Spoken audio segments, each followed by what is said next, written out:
한 조각 케이크 레슨. 자, 왼쪽 오른쪽 정면에 보는 특수 전담벽 특수 경계소 상태 시공한 모습입니다. 자, 전체적으로 자 린텔, 그러니까 인방부에 지금 배근하고 있는 모습이죠. 특수 전담벽 왼쪽 오른쪽에 있고요. 자, 오늘은 특수 전담벽 배근 상세에 대해서 조금 상세하게 들어가도록 하겠습니다. 일반 그 시공자들이 이제 특수 전담벽이 뭐고 보통 전담벽이 뭔지에 대해서는 전공을 하지 않는 이상 잘 몰라요. 왜 이렇게 배근하는지에 대해서 이론적으로 설명하고 배근 방법에 대해서 이제 국내에서 자세하게 이렇게 제시된 상세도가 없기 때문에 그 부분에 대해서 조금 제시하고 여러분들한테 설명을 드리겠습니다. 자, 이게 이제 월이라고 그러죠. 그리고 이 뭐 기초로 합시다. 기초 부팅. 자, 물론 이렇게 이제 우리나라 아파트들은 대부분 다 월로 지어지고 있죠. 월. 아파트 쉐어월이라는데, 쉐어월은 일단 지진력이 이렇게 왔을 때 지진이 F, 밑면 전단력이 뭐 V라는 earthquake, 그러니까 지진이 왔을 때, 지진이 왔을 때 이 친구가 어떻게 거동하는지에 대한 내용이죠. 그죠? 그래서 우리가 지진이 왔을 때 이 거동하는 것 자체가 이체가 전단, 대부분 다 전단과 힘에 대해서 저항을 하지만 이게 주로 전단벽이라고 그러죠.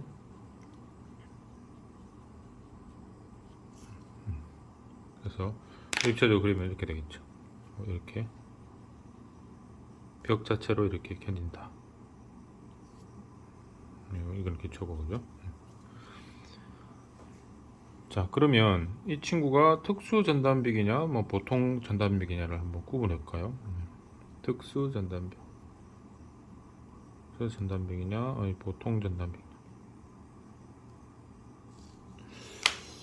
그걸 일단 구분하면 특수 전단벽 같은 경우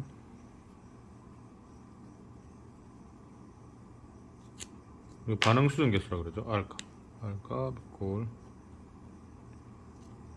얼마입니까? 5로 돼 있죠. 네. 보통 전단벽 같은 경우 R 값을 4로 이렇게 나타납니다. 자, 여기는 이제 구조 이론에 나오는 그 지진하중, 지진력 저항 시스템이 나오는 것인데, 자, 이걸 간단하게 설명하겠습니다. 우리가 그 모멘트 골조도 마찬가지입니다. 모멘트 골조도 우리가 모멘트 골조가 세 가지가 있죠. 특수 모멘트 골조, 중간 모멘트 골조, 보통 모멘트 골조 이렇게 부르죠. 자, 거기에 따라서 그 값들이 다 R 값이 다르죠. 그죠? R 값은 특수는 8, 5, 3으로 되죠. R 값은 8,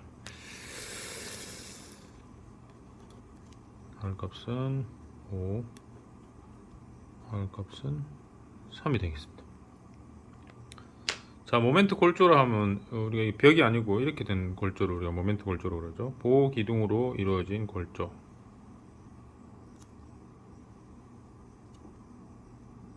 이거는 우리가 저 한 조각 케이크 레슨 첫 시간에 이걸 했을 겁니다. 아마 이제 내진 배근에 대한 내용을 검색하셔서 보시면 되고요. 자, 이렇게 지진이 왔을 때 이게 모멘트 골조, 이건 모멘트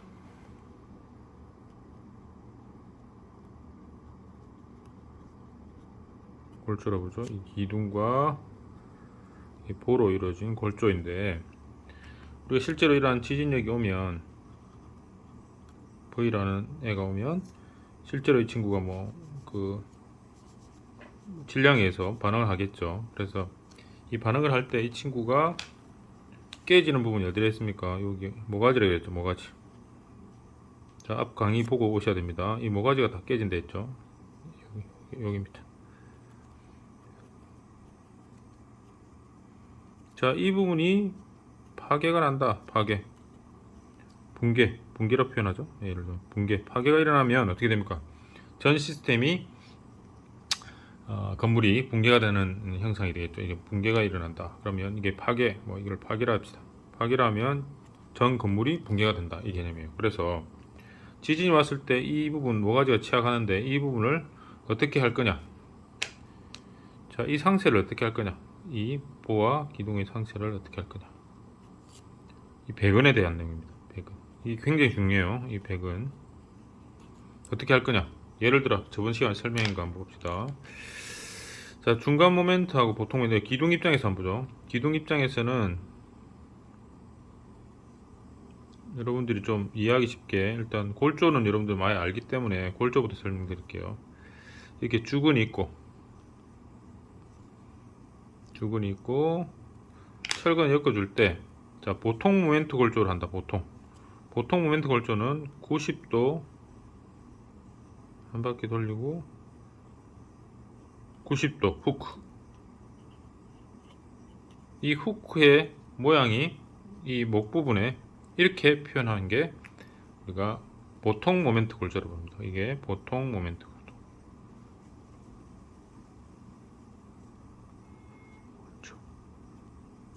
저번 시간에 다 한 겁니다.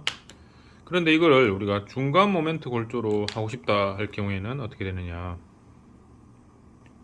이렇게 똑같은 기둥인데 배근 상세를 다르게 해야 되겠죠. 물론 주근은 똑같습니다.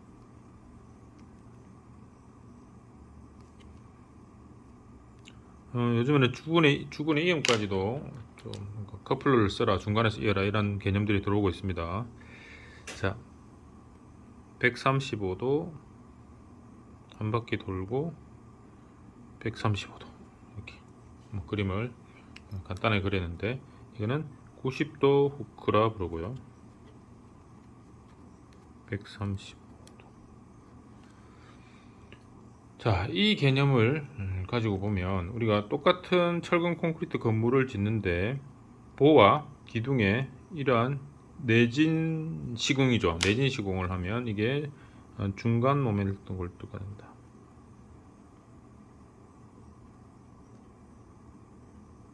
자, 특수 모멘트 골조가 있는데요. 이 특수 모멘트 골조는 이제 상부 모가지에서 그 강성까지 뭐 배근 디테일이 좀 다르고요. 각각 배근 디테일이 다른데 요까지 다 하려면 좀 시간 좀 걸리니까 이거는 다음 시간에 하도록 하겠습니다. 자, 주로 많이 쓰는 게 우리나라에서는 중약진 구역에서는 이렇게 중간 모멘트를 많이 쓰고요. 보통 모멘트도 많이 씁니다. 자, 내가 시공을 이렇게 했다. 기둥의 시공을 이렇게 90도 후크를 했다. 이렇게 되면 우리가 보통 모멘트 골조로 시공한 거고요. 내가 이 목 부분의 기둥을 이런 식으로 시공했다. 그럼 간격도 제한이 있겠지만 그거 자세하게 하진 않습니다. 모양을 이렇게 했다 할 경우에는 이 친구는 중간 모멘트 골조로 시공했다라고 볼 수 있는 겁니다. 자, 오늘의 주제는 이게 아니죠. 자, 이 친구가 배근의 방법에 따라서 우리가 중간 보통 모멘트 골조냐 이런 개념이 들어가는 겁니다. 자, 그러면 특수 전단벽은 이 벽이죠. 이 벽의 상세를 어떻게 할 거냐. 그래서 이걸 한번 그림을 그려보도록 하죠. 자, 이 벽의 상부에다 그리는 게 편하겠네요. 이 벽에 특수 경계 요소라 부릅니다. 이 경계 요소. 특수 경계 요소는 이 부분에 종이로 이렇게 벽을 만들었다 치고 이 부분에 뭐 테이프로 붙였다고 생각합시다. 테이프로. 그러면 잘 안 찢어지겠죠. 테이프를 안 붙인 벽과 테이프를 붙인 벽은, 그러니까 종이가 만약 종이로 이렇게 모양을 만들었다 치면 이 부분을 좀 더 어떤 부분 이런 디테일을 가미해서 조금 더 질기게 만들었다. 그래서 이거를 우리가 연성을 확보했다라고 표현을 합니다. 연성 상세라고 그러죠. 자, 연성 상세 굉장히 중요한 겁니다. 연성은 대나무처럼 이렇게 굉장히 연성도를 높여서 질기게 만들었다. 연성이란 말은 이꼴 질기다 라는 표현을 하는 게 맞겠네요. 좀 더 질기게 했다. 이 질기게 하기 위해서는, 그러면 보통 전단벽은 어떻게 생겼고 특수 전단벽이 어떻게 생겼냐 보면, 자, 특수 전단벽을 위에다가 그림을 그려 볼게요. 일반 전단벽을 먼저 알아야 되겠죠. 이런 벽이 있는데,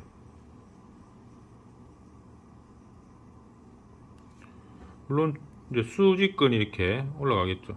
수직근이 기둥을 따지면 주근이겠죠. 자, 이렇게 되는데, 보통 전단벽부터 설명드릴게요. 보통 전단벽은 그냥 이렇게 수평을 이렇게 그냥 만듭니다. 이렇게 그냥 붙이고, 그다음 마지막에 마구리 부분에 이렇게 유바로 체결하고 맙니다. 이게 보통 전단벽의 상세입니다. 간단하죠? 우리가 일반 아파트는 대부분 다 이렇게 합니다. 자, 그런데 여러분들이 특수 전단벽을 하게 되면 어떤 부분에, 이 가쪽 부분에 연성도를 높이는 겁니다. 좀 질기게 만들려면 어떻게 하면 되죠? 자, 이번에 철근을 좀 더 추가를 하고요. 상세를 어떻게 합니까? 이 상세를 이걸 쓰겠습니까? 이걸 쓰겠습니까? 당연히 이걸 쓰겠죠. 연성도를 높이기 위해서 그렇게 상세를 하는 겁니다. 그래서 이 부분에 그냥 기둥이 있다라고 생각하면 돼요. 기둥은 이 모양이죠. 그래서 이 기둥이 하나 있다고 보시면 돼요. 어떤 곳에 특수한 경계 요소 부분에 기둥이 있다고 생각하면 이 부분에 기둥화 배근을 합니다. 자, 그러면 이 U발 대신에 이렇게 한 바퀴 돌려주죠. 그래서 하나 135도 돌리고 한 바퀴 돌려서 이렇게 135도로 꺾습니다. 이것도 마찬가지죠. 130도 꺾고 한 바퀴 돌려서 135도 꺾습니다. 자, 이렇게 상세를 하는 게 기본적으로 원칙이죠. 그 다음에 이 각각의 135도 낚시근이죠. 135도 90도 이렇게 그려주는 게 기본인데, 문제는 이 친구를 폐쇄형으로 하다 보니까 상부에서 끼워 넣어야 돼요. 그래서 시공하기가 매우 힘듭니다. 그래서 시공자들이 이런 디테일을 보게 되면 시공하기가 거의 힘들다라고 부를 정도로 굉장히 복잡합니다. 왜 그러냐면 나중에 설명을 드릴 겁니다.